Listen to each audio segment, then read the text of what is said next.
भारत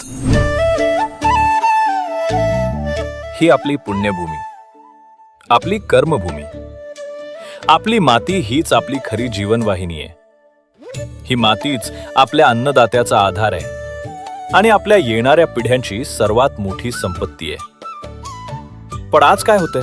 अधिक उत्पादनाच्या हव्यासापोटी आपण युरिया आणि डीएपीचा वारेमाप वापर करत आहोत। पण शेतकरी मित्रांनो, आपण विचार केलाय का की यामुळे आपल्या जमिनीच्या आरोग्यावर किती गंभीर परिणाम होतोय?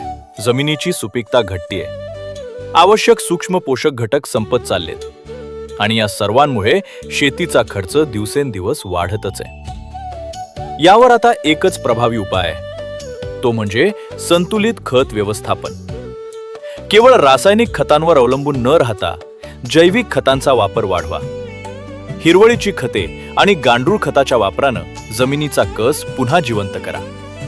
पंतप्रधान महोदयांनी देशातील शेतकरी बंधू भगिनींना या धरणी मातेला वाचवण्याचं महत्त्वपूर्ण आवाहन केलंय।